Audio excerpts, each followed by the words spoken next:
Hello, everyone. Welcome to our online webinar. I see that the number of participants is increasing. I'll just give maybe 1 minute to allow for more participants to come, and we'll begin shortly.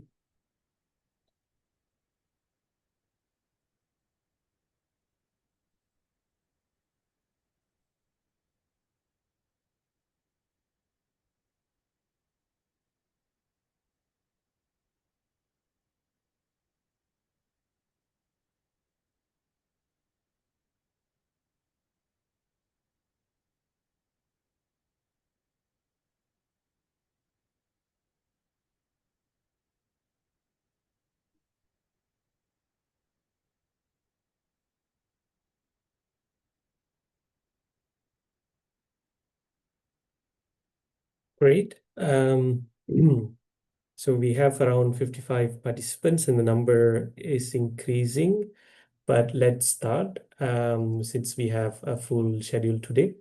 Welcome again to everyone joining online to our online launch webinar called From Pledges to Pathways, Aligning NDCs and LT-LEDS to Accelerate Global Climate Action.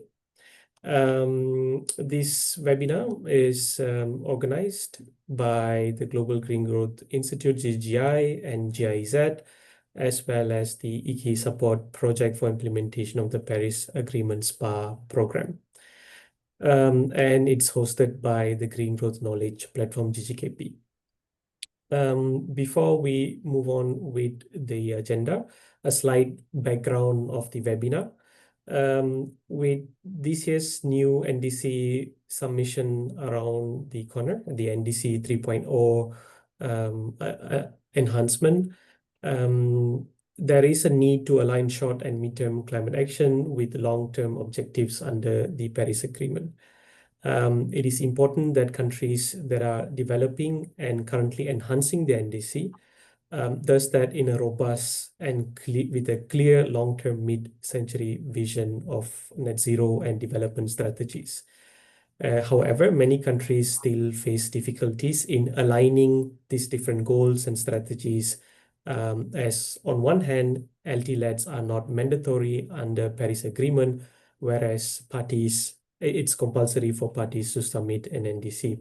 So in this event, we will highlight the importance of aligning the NDCs with the long-term low emission development strategies, LT-LEDs, to address climate change and achieve ambitious goals of limiting global warming to 1.5 degrees. And in doing so, we will introduce our new publication, jointly developed and published by GGI and GIZ, called Aligning NDCs and LT-LEDs, a step-by-step guide for practitioners. So as part of this webinar, before we introduce the publication and the results, I would like to invite Mr. Carlos Ruiz Sanchez, Program Officer from the UNFCCC, to provide some opening and welcoming remarks. Over to you. Thank you. Good morning, good afternoon to everyone. I'm here on behalf of the United Nations Climate Change Secretariat, and it's an honor to welcome you to this timely webinar hosted by the Green Growth Knowledge Partnership. I would like to start by thanking the Global Green Growth Institute and GIZ for the invitation and for bringing us together today to launch this new and interesting publication on aligning NDCs and LT-LEDs. The Paris Agreement, among other things, established two essential instruments to plan and to drive countries' climate action journey. National Determined Contributions, or NDCs, which are the vehicles for short to medium-term commitments from parties, which are mandatory and which are submitted in 5-year cycles, and long-term low-emission development strategies, or LT-LEDs, which articulate a guiding vision for a low-emission, climate-resilient future by mid-century, and which are not mandatory, as was already mentioned. While these two instruments are distinct and serve different purposes, and in most cases handled separately, They are not really meant to be separate tracks, but rather different elements of a single coherent pathway. The LT-LEDs provide the destination, the end goal, let's say, while the NDCs outline the critical milestones that ensure that we can get there on time. This was also highlighted in the first global stocktake, which clearly notes that while we have made progress, our current trajectory is not enough. And one of the actions that it encourages parties to take is to align their NDCs with their LT-LEDs. With a majority of countries still working on their new round of NDCs and the deadline fast approaching, as I recall from the Executive Secretary, the deadline for submission of the NDCs for them to be included in the next NDC synthesis report is September. So the question of how to ensure that these plans are both ambitious and strategically aligned with the long-term goals has never been really more urgent. And this is precisely why the guide that's being launched today is very valuable. It moves beyond the why should we align these two instruments and gives practitioners the how should we align them. It provides a clear practical framework to ensure that short-term actions do not lock us into pathways that might make the long-term goals more difficult and more expensive to achieve. And one point that really resonated with me when I looked at the guidelines and which I would like to highlight to you is that poor short-term investments can create an inertia that might slow down the transition down the road. So it's really important to take time and make sure that the right short-term investments and goals are set so that we can facilitate an easier and more sustainable long-term future. And so by approaching climate action through a long-term integrated planning approach, parties can improve the coherence and avoid duplication of efforts and boost the effectiveness. And this coherence can also send a powerful signal of credibility and stability to private developers and to investors, and in this way help unlock the critical public and private finance that is needed for the transition. As countries prepare their new NDCs, this guide is without a doubt a great resource, and I can recommend that you all have a look at it. And it can help policymakers and technical experts to design their short-term targets in a way that is derived directly from their long-term vision. And so I would like to congratulate the Global Green Growth Institute and GIZ once again for this excellent and timely contribution. And with that, I will close my opening remarks, and I wish you all a very insightful and productive discussion. Thank you. Thank you for the opening remarks. If you have any questions, please feel free to write them in the chat. We will try to address those questions. We also will have a panel session after the presentation and a Q&A session towards the end, and we'll try to address all of these questions during that session. Thanks again, Carlos, for your opening remarks. Now, moving on, our next agenda is the presentation of the publication. And for that, I would like to invite Stelios Grafakos, Principal Economist from GGGI, and Ms. Rosia Vloch from GIZ, Climate Policy Advisor and Regional Group Coordinator GIZ, to present the publication. Over to you, Stelios and Rosa. Thank you very much, Shivanes. Hello, everyone. Good morning, good afternoon, whenever you are. This is a great pleasure and honor to be able and having the opportunity to present you and launch the guide with the colleague from GIZ, Rosia Vloch. And before I jump to the presentation, I would like to give you a little bit of background on how we thought and we conceptualized this idea of developing this guide. So for those that they don't know, in the Global Green Growth Institute, our staff and the way we operate in the countries we support, our staff are embedded in ministries, particularly normally those are ministries of environment, ministries of climate change, those that are responsible in reporting to the UNFCCC on countries' climate action and progress, including the development and revision of the NDCs, the development of the long-term low emission development strategies, the NAPs, so on and so forth. So this allows us and our staff to be able to, at the first hand, to identify the needs and gaps in order to co-design their national climate plans and strategies. Just to give you the magnitude of countries that we have supported so far, we have supported 27 countries, including the previous NDC revision, and currently we're supporting around 8 countries in their NDC 3.0. While in addition, we have supported 8 countries to develop their LT-LEDs, and currently we are supporting with GIZ the LT-LEDs development in Pakistan. So based on this experience working with countries and engaging with countries, we see often that there is a need on aligning the NDCs and LT-LEDs depending on the context, depending on the different circumstances of the country, depending on the level of development or revision of the NDC and LT-LEDs.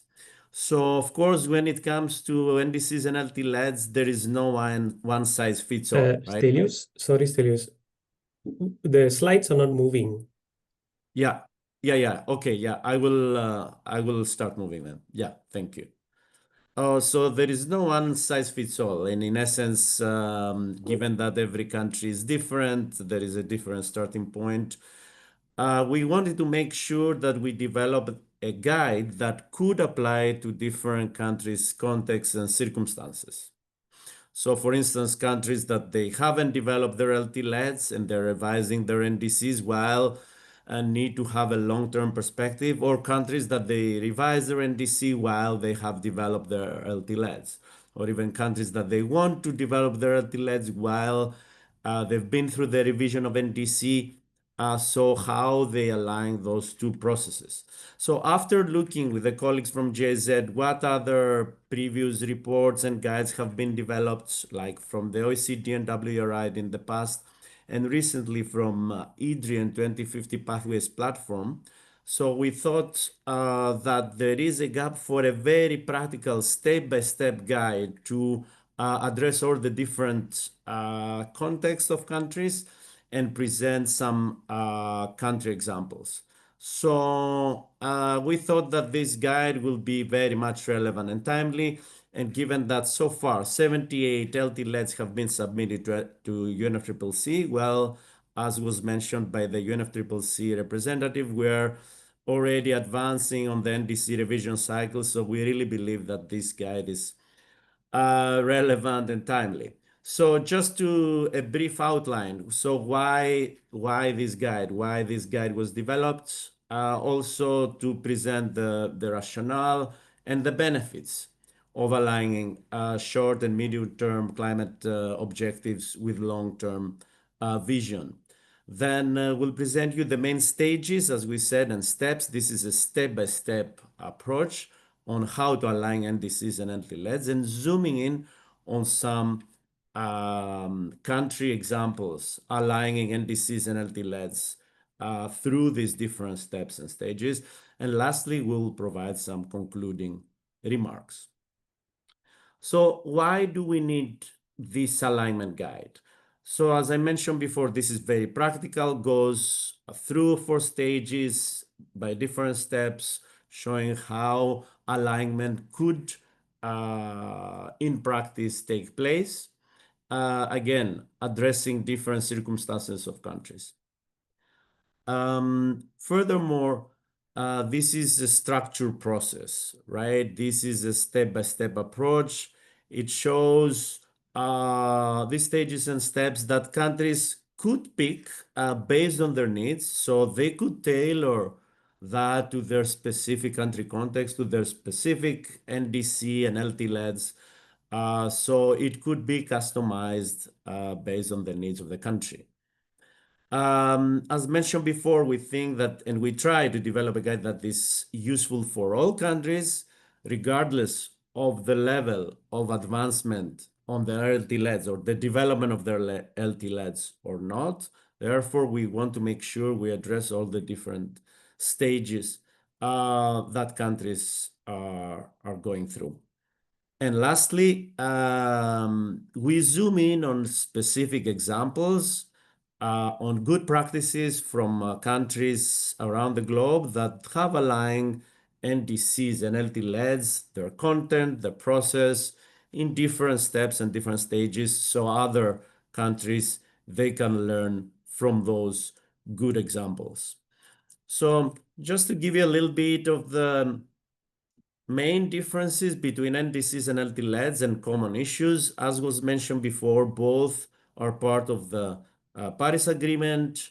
NDCs, on one hand, under Article 6, Paragraph 2, it's a mandatory document that should be regularly submitted to the UNFCCC. Every 5 years. We have these NDC revision cycles that progressively the ambition is raised. Whereas the LT-LEDs, again under Article 4, Paragraph 19, encourages, but not mandates, right, the formulation of long-term strategies. Also, the frequency of the NDC submission is every 5 years, whereas when it comes to LT-LEDs, countries are encouraged to develop their LT-LEDs through one submission, and they decide when will be the right time to submit.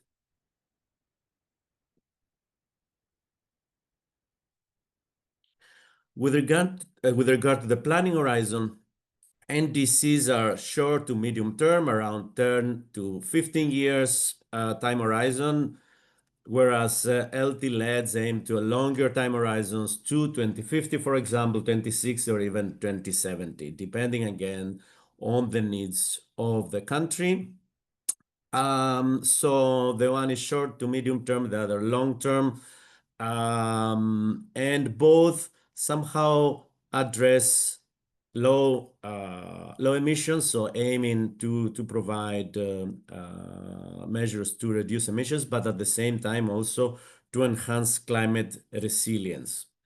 Often LT-LEDs, because longer term is also more aspirational and transformative, and countries have the opportunity there to think and develop the roadmap for more transformative pathways towards their low emission and climate resilience. So those, just to give you a little bit of the context, you see some commonalities and differences here that those should be taken into account. And we think, and we have seen also that there are very good reasons why those short to medium term and long term processes and planning documents should be aligned. One very important aspect is that by aligning those, we achieve more efficient processes, ensuring that there is alignment on those two processes. So more efficient, more streamlined, and using less resources and less costs, while avoiding duplication in both processes and context, right? So using the same institutions, the same experts, same tools, so on and so forth. Furthermore, by having an aligned, let's say, climate change planning process, both in the short and medium and long term, provides a clear signal to potential investors and shows the credibility of the country with regard to climate ambition and climate action in order to leverage climate finance, private sector finance, so on and so forth. Furthermore, coherent content through this alignment is important in order to make sure that in the documents, those are based in common data sets, sources, comparable modeling, development pathways, and there are no misalignments or incoherent issues with regard to the content of the two documents. And very importantly, lastly, what the UNFCCC representative mentioned about avoiding the carbon locking investments in the short term that will create problems with regard to long term when countries need to reach net zero emission targets. Just to name a few benefits around the rationale. So the idea is that LT-LEDs in the long term, providing a roadmap and a pathway up to 2050, 2060 to reach net zero emission targets, can steer the different NDC revision cycles towards more ambitious and actionable NDCs. So the guide also includes a glossary where we clarify different terms and definitions around alignment, what type of alignment, differences between carbon neutrality, net zero emissions, climate neutrality, so on and so forth. So countries can really have some clarity when addressing those issues. And as we mentioned before, this is a step-by-step guide looking on 4 different stages: planning, development, implementation, and tracking and updating. So where my colleague from GIZ, Rosa, is going to provide you more details. Rosa, over to you. Thank you very much, Stelios. I hope you and everyone can hear me. Yes, very well. And thank you for everyone to join us to learn about this new guide. I also want to mention that the guide was also developed based on the learnings and the experiences that GIZ, our project, has made, the support project for implementation of the Paris Agreement, in supporting countries in the development and updating of their NDCs, as well as in the development of their long-term low-emission development strategies. And we hope that this guide will help countries to apply it in practice in their processes. I will try to reflect the main main components of the guide, but I strongly encourage you to go through the link that was already shared to the guide and read in detail the different steps and stages, as well as familiarize yourself with already good practices that countries have made in aligning their NDCs and LT-LEDs. So the stages and steps that we have identified, these 4 stages of planning, so the preparation phase, the development phase, the implementation, and the tracking and updating, these 4 stages and the relevant steps under each stages, they are adjustable to the context of each country. So depending on the circumstances in countries, they can adjust these steps accordingly, and obviously it is not a must to follow them in a linear way. I think it is very important to mention that. Starting maybe from the planning stage, can you, Stelios, please go ahead with the next slide? Yeah. Here, it is important to emphasize the role of the coordinating body, so the whole institutional framework for coordination. And in case there is no such coordinated body or mechanism, we strongly encourage to establish such a body that ensures the coordination between the LT-LEDs process and NDC process. And I think here also important to, at the very beginning, emphasize that the alignment refers not only to the processes, so the different people and institutions that involve, but also to the content of the NDCs and LT-LEDs, what is actually being included in these documents. So it is a 2-level alignment that has to take place.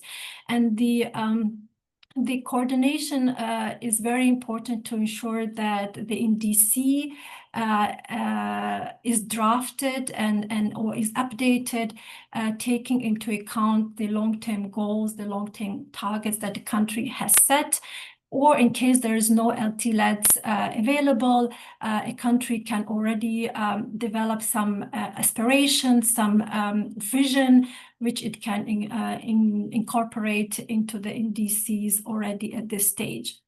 It's also to ensure that there's this cross-ministerial coordination that is taking place, also not horizontally, vertically, but also externally, that the coordination is also engaging academia, private sector, civil society, and other relevant stakeholders. Next slide, please, Stelios. Important here to mention briefly the interrelation between LT-LEDs, NDCs, and BTRs and the different time cycles that they have, that these cycles, the timelines for the review and update cycles and development, it is advised to synchronize them as much as possible, because the NDCs, they contribute to the global stocktake that is taking place every 3 years, and the outcomes of the global stocktake in turn guide the update and enhancement of the NDCs and lead to the formulation or update of the long-term goal. So this cycle is very important to take note of. And here we already mentioned the biannual transparency reports that report on the implementation of the NDCs and provide input for updating of future NDCs.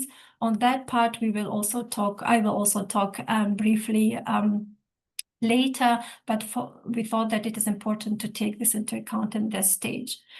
The second step is the stakeholder engagement, which has to be ensured at all stages as well. And for that, the development of the stakeholder map and engagement plan is obviously very important to facilitate the joint consultations that, as mentioned, that it is not only governmental, horizontal and vertical, but also including other groups as well.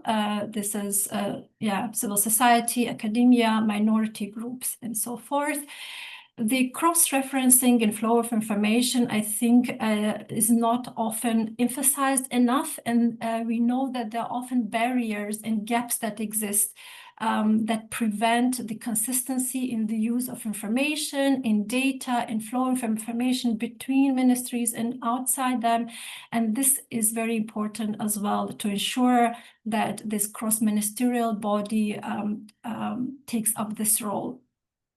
The importance of inclusivity and transparency in the stakeholder engagement, I think, is not enough to emphasize it strong enough, because this is something that founds the basis for making sure that no one is left behind and that the process is transparent enough for everyone that it affects. Next slide, please. The development of a clear long-term vision as a reference for all future NDCs. I think this is the third step that some countries might still find something, complex to take up.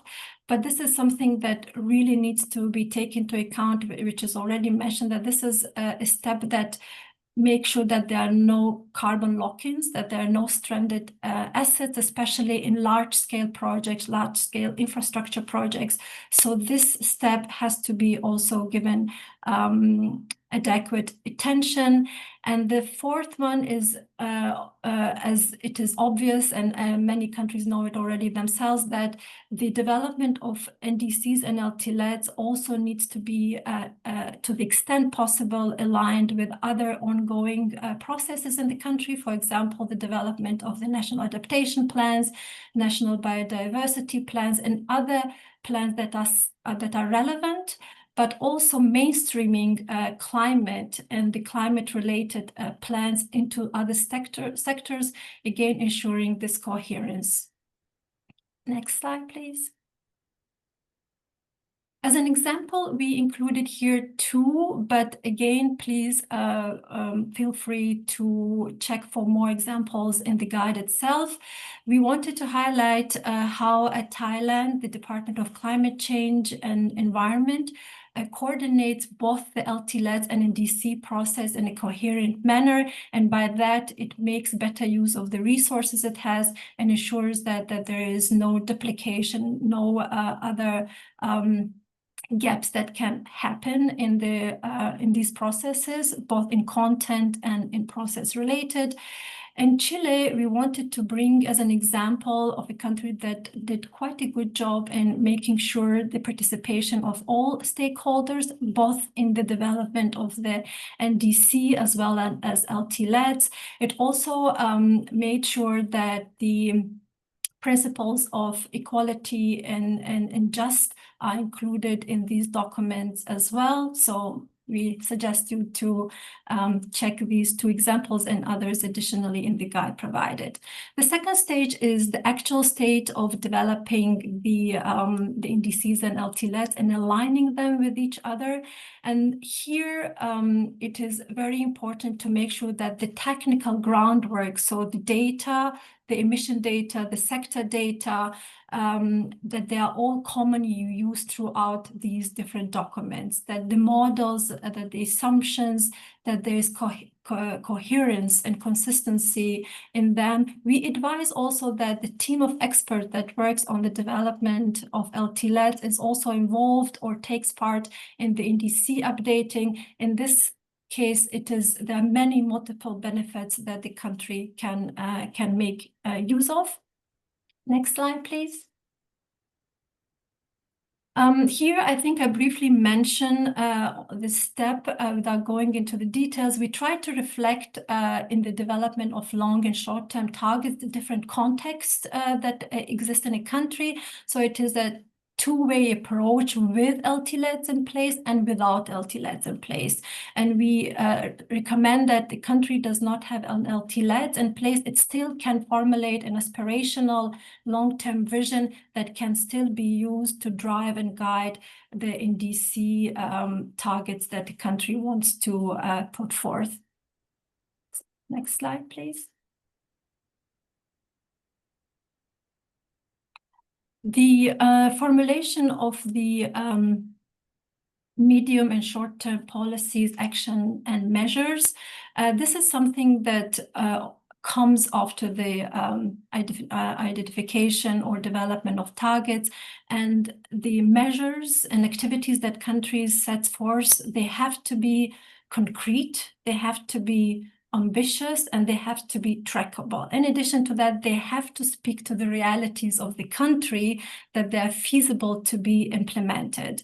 And in that stage, it is also very important to link these short and medium term actions and activities with the long-term targets or aspirational vision that the country has already set forth. Again, here to repeat, this prevents carbon lock-ins. This ensures longer-term planning for using resources more efficiency as well. Next slide, please.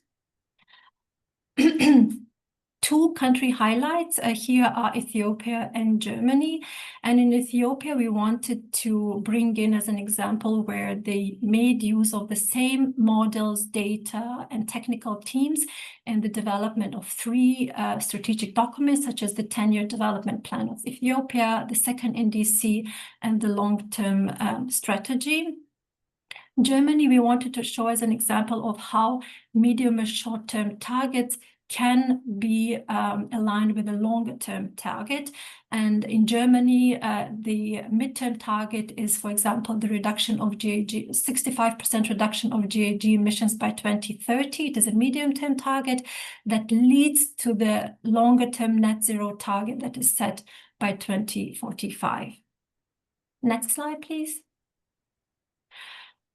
Here at the implementation stage, we wanted to highlight the importance of the financial and economic planning, and that the financial estimation of resources needed has to be done also in a consistent manner, both for LT-LEDs and NDC. We suggest that it is better to develop a combined investment plan for both NDC and LT-LEDs development plan. The LT-LEDs strategy that reflects the targets, the priorities, and needs for both documents in a coherent manner. There is NDC investment planning guide and checklist that was developed by the NDC partnership that we suggest to make use of. That is very helpful in this part of the process. We also emphasize here the role of technology needs and capacity development. That is very important for a country to be ready for these transformational changes. Next slide, please.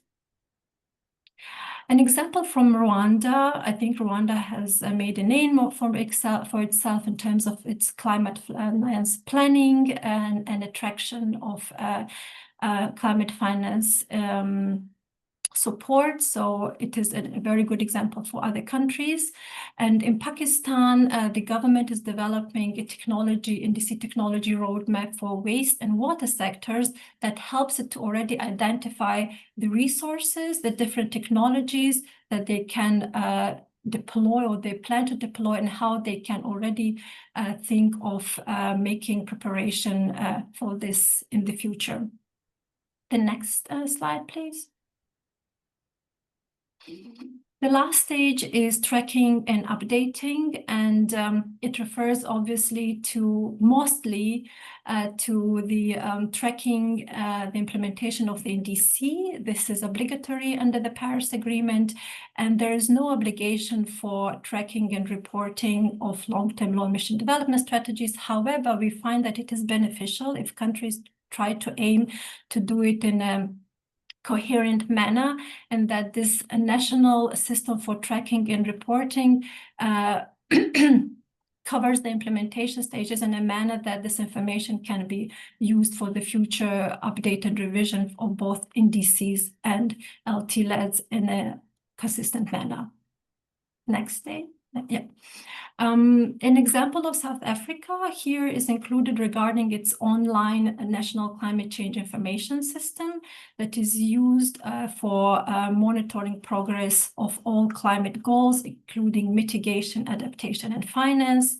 And regarding the revision of LT-LEDs and NDCs, we mentioned here a few countries that already indicated their readiness to revise and update their long-term strategies in the future. Next slide. Some concluding remarks based on the work that we did. We want to once more stress the importance of aligning NDCs and LT-LEDs. That is a key driver for transformational changes, for structural changes that lead to the achievement of long-term goals, and also support the implementation of short-term climate actions. We encourage that even if there is no LT-LEDs in place in a country, even the aspirational vision for long-term planning can already be useful for the NDC to be looking also to midterm century plans.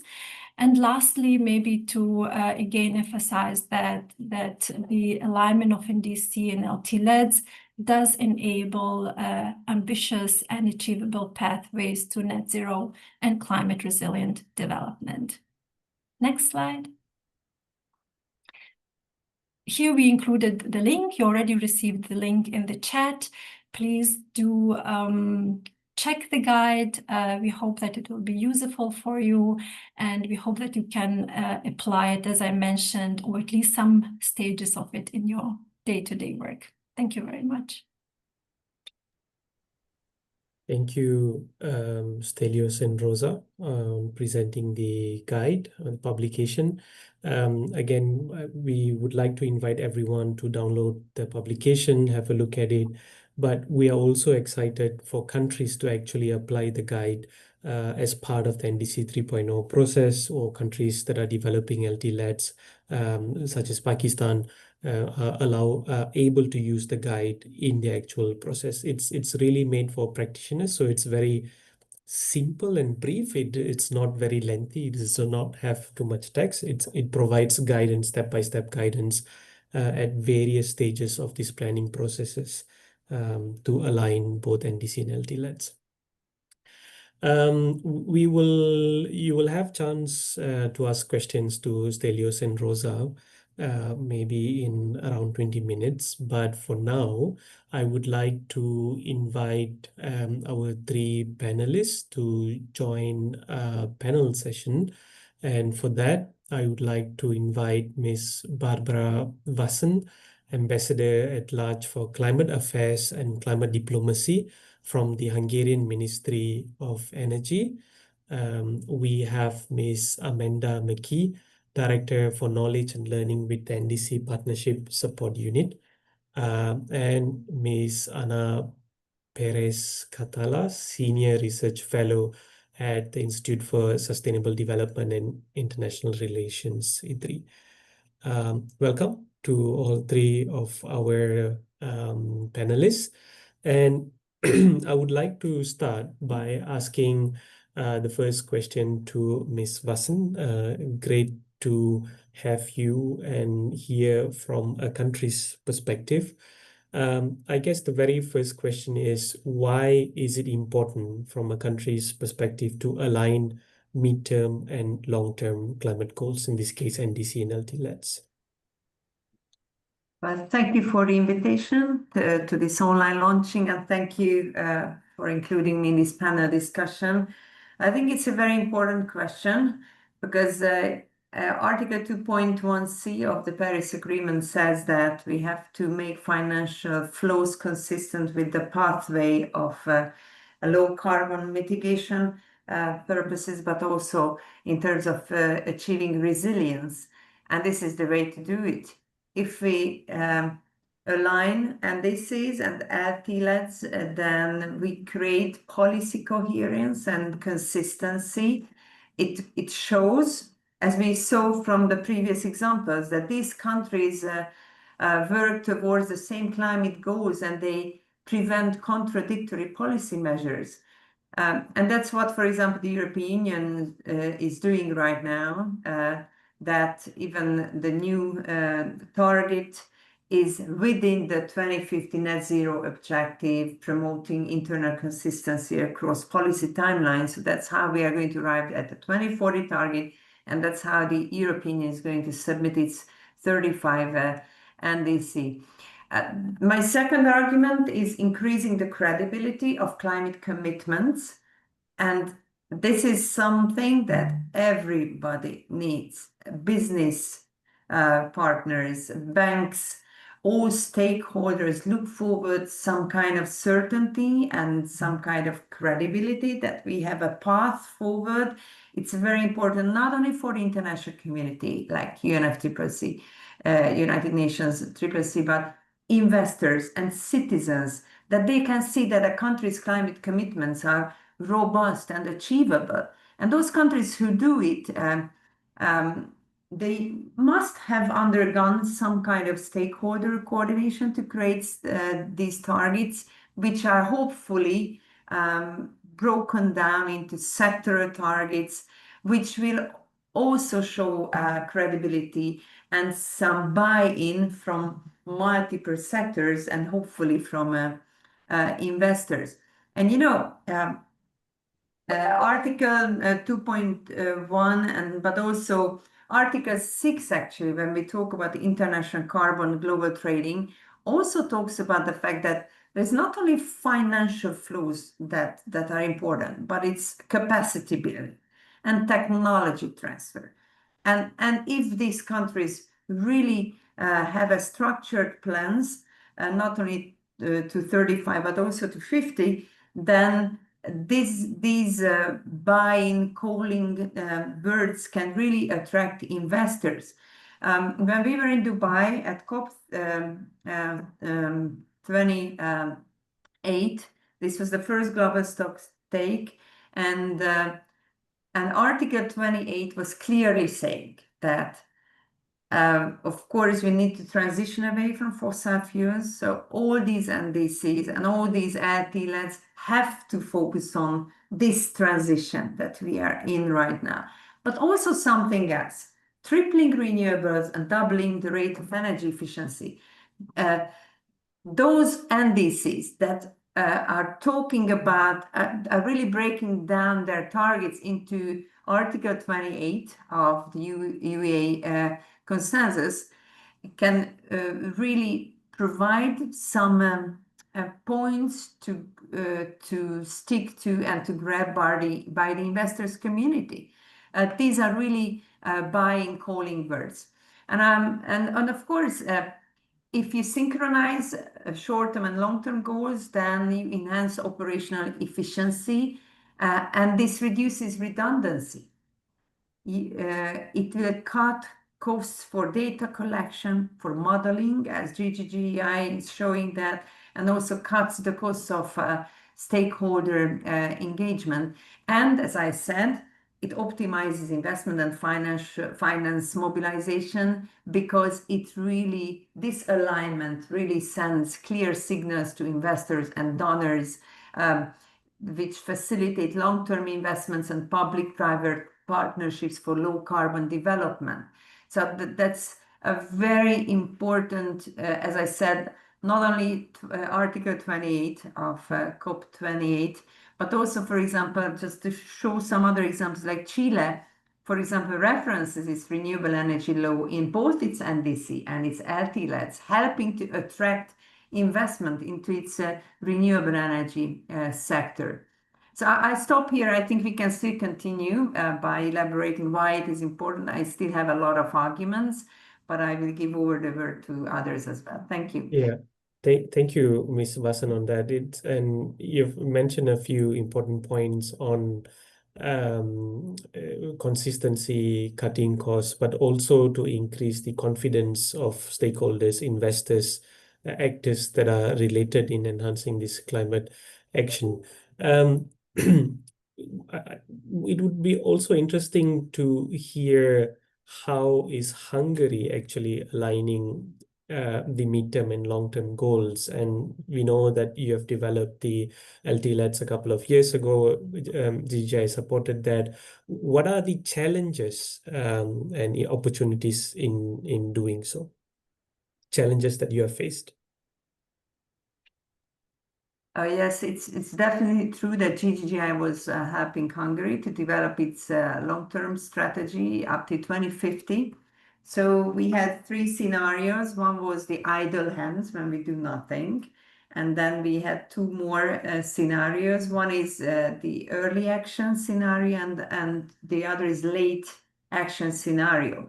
And why were we saying that? Because as we outlined it together with the GGGI in the Hungarian strategy, that research and development and innovation will be definitely needed to achieve ambitious climate neutrality targets. We recognized at that time, and it was like 8 years ago, so it was not now, that at least 45% of future emission reductions will rely on technology that currently don't exist today, or they are in early development stage, or the pay on the return is really long in terms of investments. That's why we also prioritized all these research development investments in Hungary, and we focused many of our financial resources to push the Hungarian economy to make technologies more mature and make these technologies available and also financially rational, which is also very important for businesses to resort to that. Okay, thank you, Ms. Vasan. My next question is for Ms. Amanda McKee. From the experience of NDC partnership, how are countries aligning their midterm and long-term goals?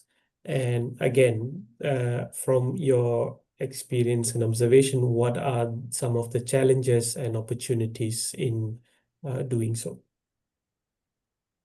Thank you. And I feel like I'm just going to compliment everything that's already been said, because a lot of what we've heard really resonates with me in terms of how countries are approaching these issues and some of the challenges that they face. The NDC partnership has actually been leading a support effort. We call it the Global Call for NDCs and LT-LEDS, where we've been supporting countries to think about the submission of their NDCs 3.0, but in doing so, also think about the support that they might need to develop or update their LT-LEDS, and then importantly, the support to align the two of those documents. So we really approached, our approach, I should say, to support for this round of NDCs has really been grounded in this idea of alignment. So I just wanted to start by mentioning that and how critical it is. I wanted to maybe structure some of the learnings that we've seen around three critical areas. And I think we heard from all of these in terms of the guide that was presented as well. But the first one is really the importance of this alignment across government and institutional arrangements. And so this means more than just setting up effective coordination mechanisms and leveraging them across the NDC and the LT-LEDS, but also ensuring that there's high-level political ownership, that both the NDC and the long-term climate strategies have that buy-in at the highest level. And then looking also at the alignment across ministries. So enhancing the role of ministries of finance. This is one area that we're seeing countries really paying more attention to in this round of NDC updates. Things like establishing climate change units within ministries of finance, or establishing financing plans, assessing the macroeconomic risks, integrating the NDC implementation into the budgeting process, but from both that medium term and that long-term perspective. The second area I wanted to highlight was really around this opportunity to align NDC investment planning with broader national, sectoral, subnational, and international planning processes. And so again, we see countries looking at the alignment of the NDC and the LT-LEDS itself, but then also the alignment of those sectoral, national, subnational plans. This includes mainstreaming NDC investment planning into existing budgeting processes, into integrated national financing frameworks, but it also means setting the mandates and that guidance to really support this integration and ensure that it's lasting, it's meaningful. So developing different mandates, policies, budget circulars, green taxonomy, budget tagging to really support this integration. So these are all things that are critical to ensure that those processes are in place for both that short-term and that long-term planning. And then the last area that I wanted to highlight is really around the communication, the updating, and the tracking of plans, and how critical this is as well in terms of thinking medium-term and long-term. So this means strengthening the government mechanisms to track progress and really ensure accountability. Establishing clear and predefined triggers for when to update those plans. This rests on developing integrated monitoring, reporting, and verification systems, both for the implementation, but also the investment, the financing of those plans. So really creating that baseline and that way to track and understand how countries are progressing. Because when we look at the implementation of the NDC, it's not just the target that's telling us the direction that we're going, but it's actually how far countries have gone in actually putting in place that target. And we've seen this, and we will see this with the UNFCCC synthesis report, that we're not as far as we need to be even in the implementation. And this has really important links to how we are working towards achieving that long-term strategy. So I'll stop there with just some of those high-level insights into how we see countries thinking about these and the challenges that they're facing. Thank you, Amanda, on that. And certainly this UNFCCC synthesis report is something that is to look forward for, especially now that you mentioned that just the targets are not the only way of how we can track, but also to what extent countries are actually implementing those interventions or policies. Just a brief second question to you. What do you think would be needed from the international climate community or from UNFCCC that would encourage greater focus on long-term planning?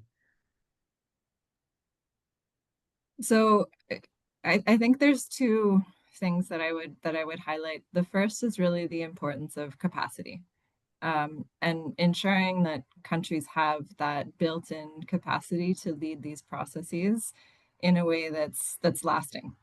So not just the development of these strategies, but the capacity to actually lead them, coordinate them across government.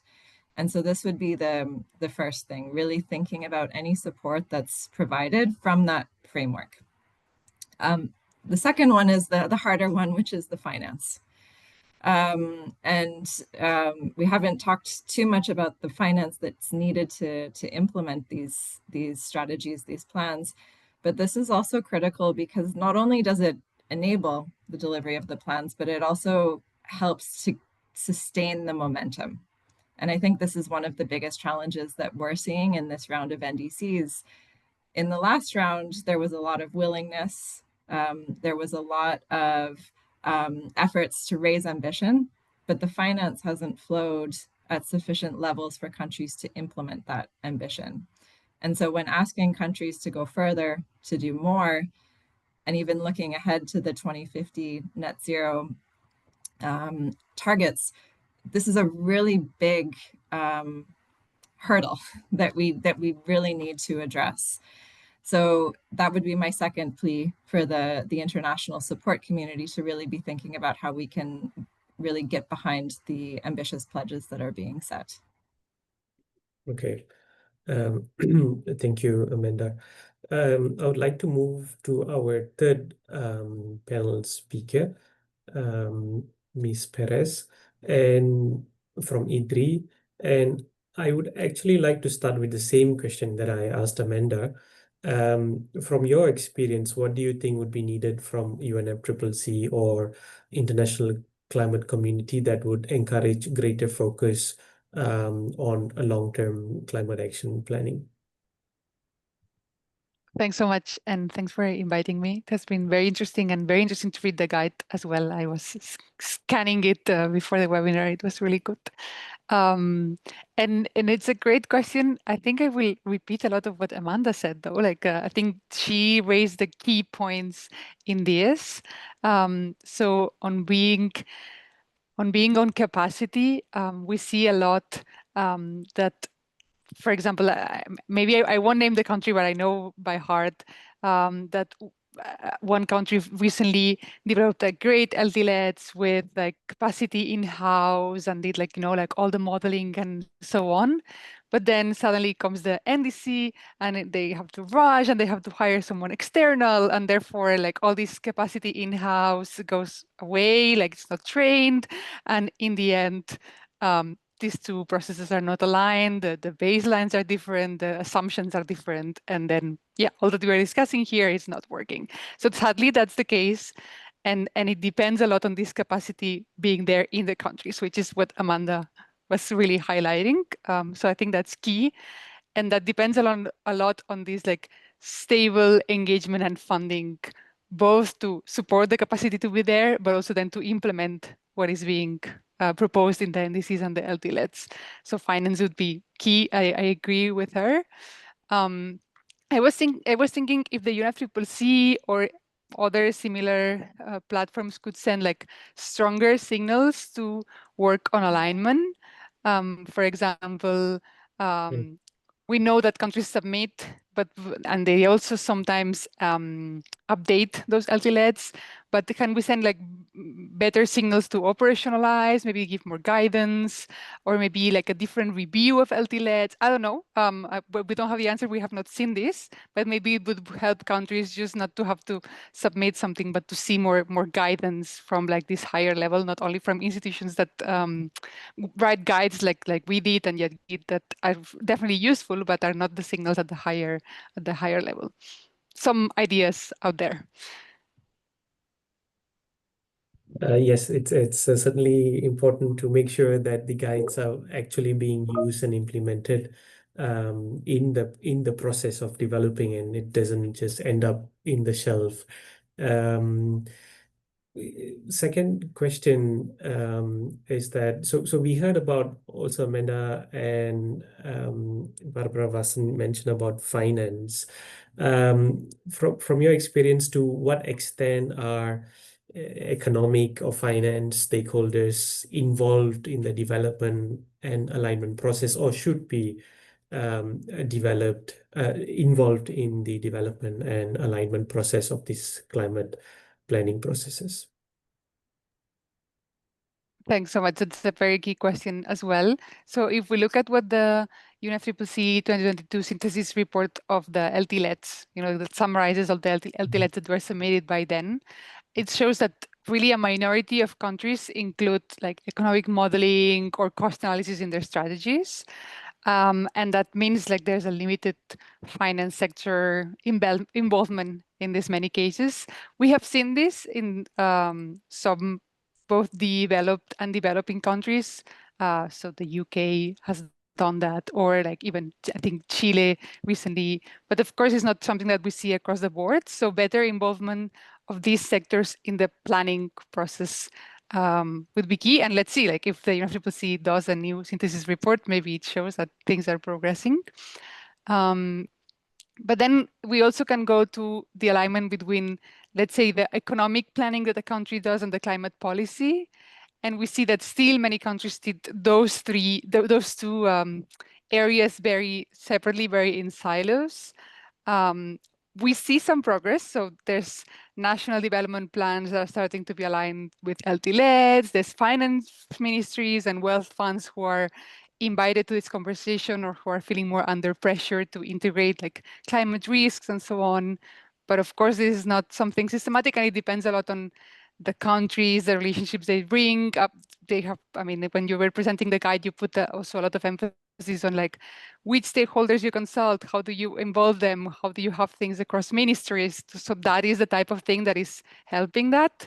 But of course, we have to see how it evolves and which countries have the capacity, the time, the leverage as well to be able to do that. Thank you for that. I would like to go back to Ms. Barbara Vassen and ask one more question. So apart from this NDC and LT-LEDS, so from the country's perspective, so from Hungary, what other national policies do you consider aligning with your LT-LEDS at the moment? Well, in Hungary, what we saw that having a long-term strategy, of course, we are bound to have it, and the members of the European Union are taking the lead in showing that we put it on the table, and we did it. But what we really saw is that by doing this, we reduced the risk of short-term actions undermining long-term goals. Because sometimes short-term policies and investments might lock in high carbon infrastructures or create stranded assets. So this long-term vision in our short-term thinking really helped a lot. And also it can bring more robust near-term measures and investment planning. So that's what we saw. We could also get more engagement buy-in from other ministries, from other strategies that were being evolved at the same time. Let it be from the field of energy, for example, the National Energy and Climate Plan that we submitted to the European Commission last October. It really fostered very inclusive consultation with many stakeholders and ministries, which really ensured policy that our policies reflect diverse interests and realities. And of course, it brought some kind of ambition, and that is nothing else but the Paris Agreement goals, the 1.5 target, which is structuring near-term efforts within a clear net zero pathway. And this is a stepping stone. Every NDC is a stepping stone towards the long-term Paris Agreement target, which is some kind of umbrella target for all our strategies in Hungary, like sustainability strategy, forest, agriculture, energy, and water strategies. And there is one more thing that I forgot to mention, but you know, this kind of thinking also enables iterative improvement, which means that this kind of regular alignment with a longer term target, which is the umbrella target, and allowed lessons for us to have an iterative process of informing each other, informing different short-term, long-term strategies, the updates, and vice versa, fostering continual progress. And I know that, for example, Rwanda, as you've mentioned before, the interactive updates of the green growth and climate resilience strategy of Rwanda and the NDC really highlight how ongoing alignment brings about durable improvements. So that was very important for us throughout this process. And of course, stakeholder engagement. And last but not least, improving monitoring, reporting, and accountability is also something that when you use shared data, shared models, shared indicators, that really ensures transparent progress tracking against both short and long-term goals. So I think this sort of exercise, the LT-LEDS exercise for Hungary with GGGI, really helped us to improve governance, accountability, and in light of a much more important long-term Paris Agreement goal to support and raise ambition. Thank you on that. So great answers, great experience. Thanks for sharing that with all our audience. I would like to give the opportunity for our participants in the webinar to ask any questions you might have. And there are already a couple of questions in the chat. Maybe I can briefly go them one by one. So we have a question from maybe Elul from Ethiopia, asking if we have already implemented the guide, and if so, please share the experience with us on any results achieved of implementing this guide. I think it's the other way around. So I guess the authors have used the experience of working in aligning NDCs and LT-LEDS to develop this guide, and it's a new guide that we are launching today. So hopefully we will be able to share some positive news on the impact that this guide brings in future alignment of NDCs and LT-LEDS of other countries. There is a question from Simon McGuinness. The NDCs are required to be aligned with the UN Sustainable Development Goals, SDGs. It is not progress when one NDC or the renewables is achieved at the sacrifice of other three, let's say poverty, exclusion, and health. So if NDCs focus too much on achieving renewable energy targets, on decarbonizing, it should not come at the expense of social equity, public health, poverty, etc. How is this overarching alignment dealt with in the guide? So I guess this question is addressed to Stelios or Rosa. I'm happy to answer, and Stelios, please feel free to add also from your side. Thank you for the question. It is very important one, and I think here we didn't go into the details of the guide, obviously, and again I suggest you to familiarize yourself, but same as with the NDCs and long-term strategies in the guide, also we emphasize that the the national determined contribution, the LT-LEDs, they are always should be aligned with the national development priorities of a country. The development of a country is always a priority. So this means that, as we already know, the national development plans of each country are based on the sustainable development goals, and each country prioritizes different goals, different SDGs, and therefore the NDCs and the LT-LEDs should reflect these goals as well, particularly when they're setting the emission reduction targets and identifying the different sectors that they want to address as priority sectors where the emission reduction has to be planned, or the sectors, of course, that are being affected by the impacts of climate change, and that their resilience and adaptation needs to be prioritized. And in that sense, we also tried to make this case in the guide. In addition to that, of course, as I briefly mentioned, that there are other plans that are probably in progress of preparation or implementation, such as the NB so biodiversity strategies, the adaptation plans, and so on, that has to be also, or energy plans, transportation. So each sector, it should be a cross-sectoral approach, and each sector, each ministry responsible for its sector should prioritize the targets and measures in accordance with the development priorities. I hope that this answers. Stelios, if you want to add, please do so. Thank you. Just very briefly, you pretty covered almost everything on that. Just to echo this point, I think it's very important here. I think the alignment of LT-LEDs and NDCs also applies for alignment with other development objectives and long-term objectives, economic development objectives, SDGs of the countries. So I'm very glad to see this question. It's very relevant, and you can see in the guide, as Rosa clarified, is addressed in different parts. And in addition to that, you mentioned also about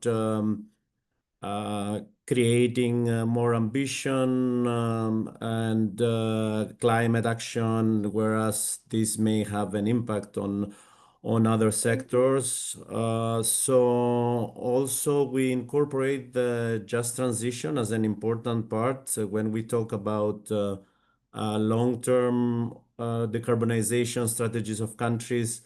So the just transition element is well integrated in this guide, and you could find this if you go through, which exactly emphasizes the importance not only of the alignment between the NDCs and LT-LEDs, but also with other important principles in that case of just transition processes. Thank you, Stelios. So we have another interesting question that maybe Amanda or Anna, you can try to answer. How would economic development stage, so this is from Mr. Bekele Lema. How would economic development stage of countries and political commitment would affect the alignments? So for example, would the alignment work the same, for example, Ethiopia and Germany? From your experience of countries aligning these long-term processes, do you see any differences of how this works between the economic development stage of a country?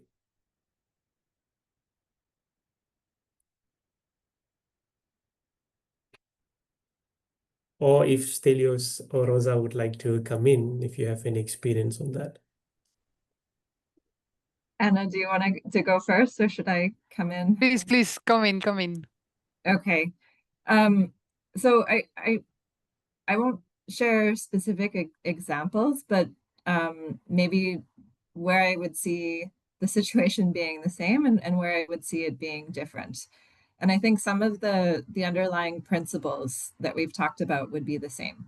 So when we're talking about leveraging the same expertise, the same modeling exercises, the same coordination mechanisms that are happening within ministries, across ministries with partners, these are principles that should be applied across countries, no matter the development stage. I think where things will differ is in terms of the specifics of what's coming in, because certainly the challenges that you're facing in decarbonizing a country like Germany will be very different from the challenges that you're facing in development in a country like Ethiopia. And so the types of I guess the difference between those medium targets and those long-term targets are quite fundamentally different, because you're looking at it from a different perspective, either from very high emissions going down or from reducing that trajectory of your emissions going forward. So I think that's where I would see the differences. But in terms of those fundamentals, these are things that are best practices across any country.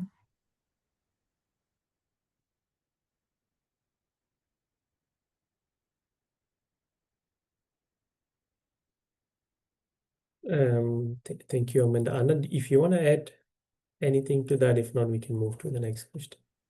No, just to say I completely agree. And you don't think that there's a correlation between this development stage and then the political commitment and what countries are able to do. Sometimes you see more developed countries not being as ambitious as some others that are in a different development stage. So this gives, can send a positive signal on things can be done. You don't have to be the most, I don't know, you don't have to be Germany in the example, right? So yeah, there's a lot of ambition that does not depend on the development stage. That's what I was trying to say. Yeah. Thank you on that. So the next question is from Jerome Helft. I think it would be also good to hear Ms. Barbara Wassen's view on this, and then maybe Rosa or Stelios can come in. Can you share your views on the existing mechanisms to exchange experience between countries when it comes to developing, adjusting LT-LEDs, NDCs, or aligning both, apart from global NDC, global conferences?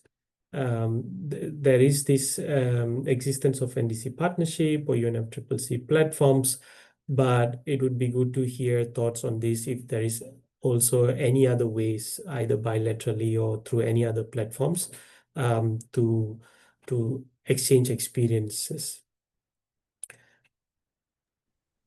I think it's happening basically in bilateral climate finance. So Hungary prefers bilateral climate finance, although we also offered twice and a month to Green Climate Fund under the UNFCCC. But we prefer that because we can also provide loans and also non-refundable funds to countries which are aligned with their NDCs for certain investments, where, for example, my country, Hungary, has the technology, the capacity, and the innovation already ready to be transferred to that country. For example, Hungary has a lot of know-how in water treatment, in how the heat from the sewage systems can be utilized in the energy systems in other countries. We've been doing a lot of investments like that in many countries, including, for example, Vietnam. So these are the communication channels that we can and we should use when countries are targeting other countries for bilateral climate finance, where the specific technology of one country can be used for the benefit of another country. And if it can be coupled with some support from that country, then I think it's a win-win situation for both entities. Thank you. We have one more question specifically addressed to Amanda. From what's been shared and the talk on tracking progress. So you mentioned which will be part of the content of the next synthesis report. How should countries approach trigger points that actually activate plans on the ground? I believe then implementation of the interventions on the ground. Are there any experience or success stories where those systems help drive action even when policy or funding was slow? It's a really good question, and I could go on quite extensively about this. So maybe let me just pick one example that's top of mind, and I think highlights a few of these different opportunities. One country that we've been working with is Samoa, and brings an interesting perspective from a small island developing state. And in Samoa, the approach that they've taken is to combine the implementation roadmap and the investment plan and look at the implementation of those together. So setting out a really clear pathway for achieving the country's NDC targets. And where they've been successful in this and how they've strengthened the approach is actually really clearly defining from the outset the institutional roles and the responsibilities, both within the Ministry of Natural Resources and Environment, but also within the other sectors that are ultimately responsible for driving those plans. They've also taken a lot of effort in developing a financing plan and prioritizing projects. But then I think what's really innovative is that they've also looked at what their actual capacity on the ground is to implement those projects and been very, very clear on how many projects can be implemented at once, where the support needs to go first to have the most impact, so that the support that's actually being provided and the sequence that it's being provided in is actually resulting in those clear pathways or those clear successes that the country can then build on. So it's almost taking it back even a level. We've been talking about long-term planning and long-term strategies, but they've taken it really down to the project level and thinking one project at a time, what the country can absorb and how it's going to build on each other. So I thought that was an interesting example where they've been able to activate some of this work on the ground.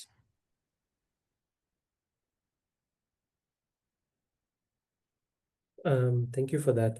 So I believe we have time for one more question. If anyone would like to raise their hand. Shivenis, I wanted to Yes, add go ahead. Go ahead. regarding the exchange platforms to learn more about the alignment of NDC and LT-LEDs. So at our project at GIZ, we have been working on this for quite so many years, and we're collaborating with different partners, the NDC Partnership Support Unit, the Policy Secretariat, but we also closely work with the 2050 Pathways platform of the European Climate Foundation, and they also provide a very good platform, which is their annual meetings that they organize and bring together countries in order for them to have this peer exchange in order to address some challenges that they have in terms of aligning the NDCs and LT-LEDs. So I just wanted to briefly mention that in case a person that was asking the question is interested to learn more about it. So it is the 2050 Pathways platform. And Anna, please, maybe you can add also from your side. No, I completely agree. The 2050 Pathways platform does a great job on that, and they even host what they call the Climate Neutrality Coalition, which also operates at a higher level. So they bring together decision makers in the countries as well, which is relevant to create that, like coordination and buy-in in the country. So yeah, very good that you mentioned it. Good. Then once again, I would like to thank all the participants for joining and all the speakers and panelists for your great insights on aligning short-term and long-term climate actions. Again, I would like to invite everyone to read the publication.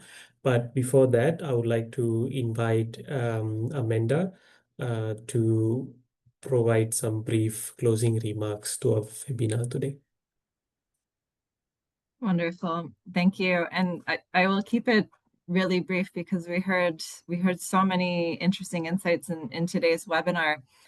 But I wanted to really encourage participants today to check out this guidance. One of the things that we've seen in this round of NDCs is that there's definitely no shortage of guidance or expertise that's available out there. I think when countries were looking at their first NDCs or their INDCs, there was a lot of questions on what this is, how to do this. When they were looking at the second NDCs, a lot more experience was there, but then how do you take it to the next stage? How do you move beyond that low-hanging fruit or those easy actions? And this time we're really seeing a lot of focus on how do we really make the most out of these opportunities? And how do we think about alignment across these different documents, not just in terms of the development of the documents, but actually the implementation as well. And the guidance that was shared with us today is a really excellent example of that. And there's a lot of really rich information in there that I would encourage participants to dive into. I think just looking ahead to COP30, as countries are going to be finalizing the development of their NDCs 3.0 and submitting them, we know that more ambition is going to be needed. And we know that the long-term strategy will continue to be that important guiding light for countries to think about.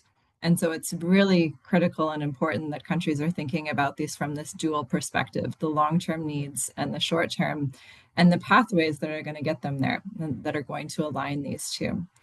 The last thing that I would mention in terms of all of this is really thinking about this alignment as an opportunity to build efficiency as well. And this is critically important, I think, both from the country perspective, but also from the supporting partner perspective. We're in a very different place now than we were a few years ago in terms of resources and resource constraints. And more than ever, having that efficient alignment across policy instruments. And that's not just the NDC and the LT-LEDS, but that's the NBSAP, that's the NAPs. It's also the alignment with the national development plans, the strategies, the sectoral plans. It's just not going to be possible for us to move forward these commitments without that alignment and that efficiency. So it's really a necessary condition, but it's also a really big opportunity, because through that alignment is where we can also look at the opportunities, the co-benefits. There was talk earlier about the SDGs. The achievement of them is not going to happen without integrating this alignment into the planning process. So I just wanted to conclude by both thanking GGGI and GIZ for the guide, but also really commending you on the excellent work ahead. And we look forward at the NDC partnership to implementing this with you and seeing how we can further support countries. So thank you. Thank you, Amanda, for the closing remarks. And thanks again, everyone, for joining. The recording will be online. I guess it will be shared. You will receive an email from GGKP on where to find the recording. Thanks again. Thank you. Bye, everyone. Thank you. Bye-bye. Thank you very much. Bye. Thank you very much.